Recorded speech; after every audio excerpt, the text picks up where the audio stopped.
அனைவருக்கும் வணக்கம். 8ஆம் வகுப்பு இயல் 4 கவிதைப்பேழை பகுதியில் புத்தியை தீட்டு.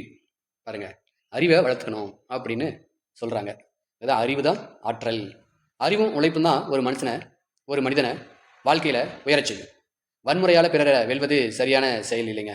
அறிவினாலும் அன்பினாலும் பிறரை வெல்லும் வெற்றி தான் நமக்கு பெருமை தரக்கூடிய வெற்றியாக இருக்கும். இப்படிப்பட்ட கருத்துக்களை விளக்கக்கூடிய பாடல் தான் நமக்கு இங்க கொடுத்துருக்காங்க. இந்த பாடலை எழுதியவர் ஆலங்குடி சோமு அவர்கள். இந்த பாடல்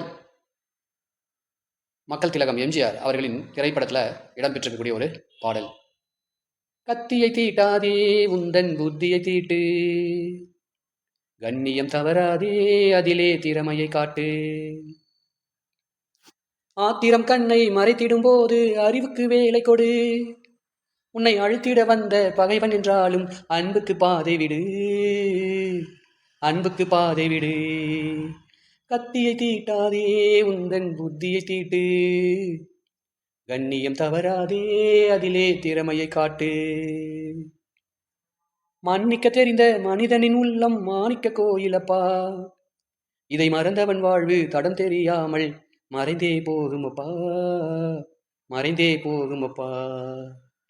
கத்தியை தீட்டாதே உந்தன் புத்தியை தீட்டு, கண்ணியம் தவறாதே அதிலே திறமையை காட்டு.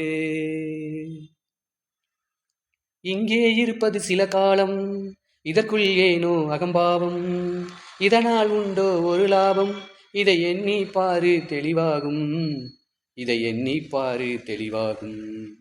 கத்தியை தீட்டாதே உந்தன் புத்தியை தீட்டு, கண்ணியம் தவறாதே அதிலே திறமையை காட்டு. கத்தியை தீட்டாதே.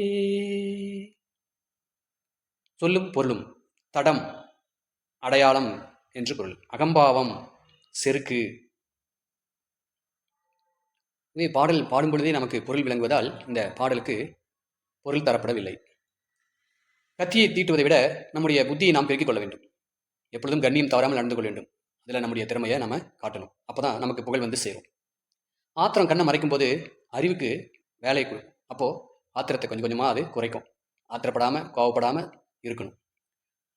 நம்மளை அழிக்க வந்த பகைவன் அப்படின்னாலும் அவரை நாம் அன்பாக நேசிக்கணும். மன்னிக்க தெரிந்த மனிதனுடைய உள்ளம்தான் கோயில். இதை மறந்தவன் வாழ்வு தடம் தெரியாமல் போயிடும். ஆகவே யாராவது தவறு செஞ்சுட்டு மன்னிப்பு கேட்டாங்கன்னா நம்ம மன்னிக்கணும். இங்கே இருக்கிறது சில காலம் தான். நம்ம எல்லாரும் வாழக்கூடிய காலம் சில காலங்கள் தான். அதுக்குள்ளே நம்ம ஏன் அகம்பாவத்தோட செருக்கோட திரியணும்?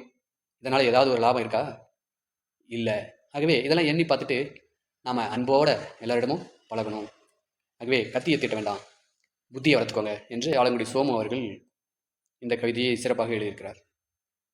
ஆலங்குடி சோமு திரைப்பட பாடல் ஆசிரியராக புகழ்பெற்றவர். இவர் சிவகங்கை மாவட்டத்தில் உள்ள ஆலங்குடி என்ற ஊரில் பிறந்தனால தான் இவருக்கு ஆலங்குடி சோமு என்று பெயர். தமிழ்நாடு அரசின் கலைமாமணி விருது வாங்கியிருக்காரு. அவருடைய திரைப்பட பாடல் தான் நமக்கு இங்கே பாடமாக கொடுக்கப்பட்டிருக்கிறது. நன்றி, வணக்கம். விட்னு.